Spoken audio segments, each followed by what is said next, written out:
Welcome to Cheap Joe's Art Stuff. This is Julie, and I am here to impart some knowledge to you today via a 2-minute art tip.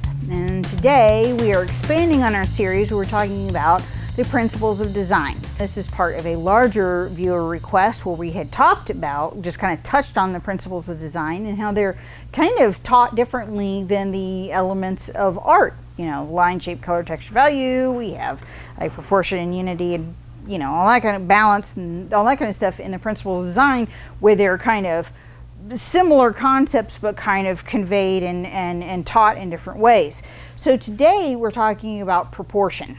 And again, I have another abstract piece because I'm kind of like hoping that you can focus in on the concept and not get stuck on subject. So this is why I'm deliberately like showing you abstract pieces. Forgive me, I know this is not my traditional area, but it's kind of where I'm playing around here lately. So in proportion, what we're really talking about is relationships of the different visual elemental pieces to one another. Okay, so this can be size, size is important in terms of proportion, but we're also talking about space, scale, and where the different elements occur. For instance, if I had this metallic line work taking up the whole of the space inside this wash, the proportion would be a little bit off, like a little bit different, because it would dominate more of the visual space. And what I'm really trying to do was create a little bit of visual rhythm to kind of move the viewer's eye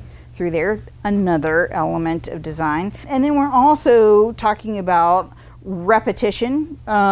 So we've got repetition of this little element inside the feather. And if you're interested in this piece at all, this was basically a demo piece where we were talking about Alumilite casting resin. That's where this is. This is actually a cast piece that's sewn onto the paper here. But we have repetition of this, like the three kind of like arrow-like things that are happening on the feather and stuff like that. But we also have repetition of the color themes that are in this feather and then on the background and stuff like that.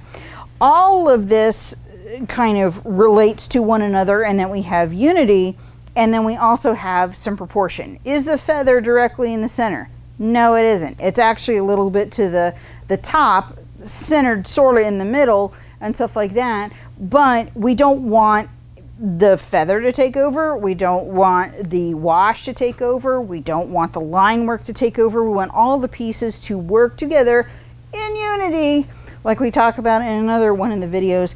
And the way that we kind of make all of those elements happen is proportion. So how do each of these elements relate to one another so that nothing becomes like completely and totally overwhelming? How do we focus the viewer's eye? Focal point, so we have like a little dash of contrast here and there and stuff like that. But those kind of purposeful decisions about the relationship of size, scale, shapes, and all this kind of stuff are what creates that kind of visual unity, a collective whole that makes sense to the viewer but also moves their eye around the piece. As you are, composing, setting out, placing your subject, start to figure out where all of the visual pieces fall in place, deliberately consider proportion and see how just the deliberate decision making about proportion can really, really enhance your piece and how it turns out. So we hope that you enjoy.